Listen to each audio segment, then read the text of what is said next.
ఎందుకు వెళ్తా ఉన్నాం, కేవలం పత్రిక ఎందుకు వెళ్తున్నామో ఒక్కసారి మనం ఆలోచన చేయాలి.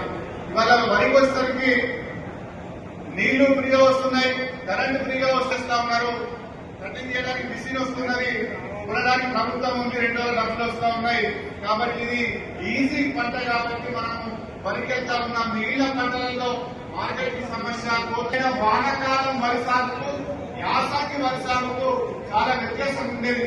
కానీ ఇవాళ గత 2-3 సంవత్సరాల నుంచి వానాకాలం 60 లక్షల వరి పంట వేస్తే రేపు నీటి సమస్య, భూమి సమస్య, వాతావరణ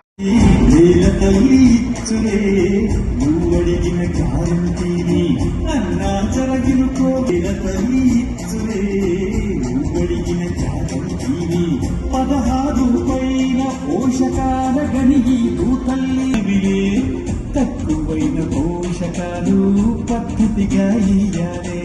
దీన్నే సమగ్ర పోషక చౌడు బారి ఉన్న సారం కొట్టుకొని పోతలే.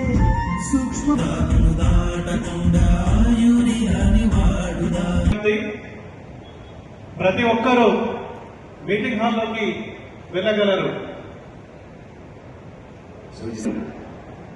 తెలంగాణ స్టేట్ కార్పొరేషన్ చైర్మన్ వారిని మరియు వివిధ జిల్లాల నుంచి అదేవిధంగా ఏఈఓలకి జిల్లాలో మరియు వివిధ మండలాల నుంచి విచ్చేస్తున్నటువంటి ఏఈఓలకి విజ్ఞప్తి. ఎవరు మాట్లాడుతున్నారు? మీ రైతు సోదరుని సార్ చెప్పండి.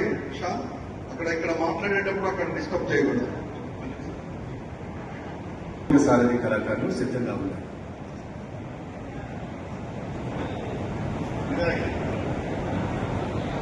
తెలియజేస్తా ఉన్నాం. ఈ కార్యక్రమం నిర్వహించడం అనేది రైతులలో ఒక అవగాహన కల్పించి వ్యవసాయంలో వస్తున్నటువంటి ఉద్దేశంతో రాష్ట్ర ప్రభుత్వం తీసుకున్నటువంటి కార్యక్రమం ఇది. ముఖ్యంగా ఇవాళ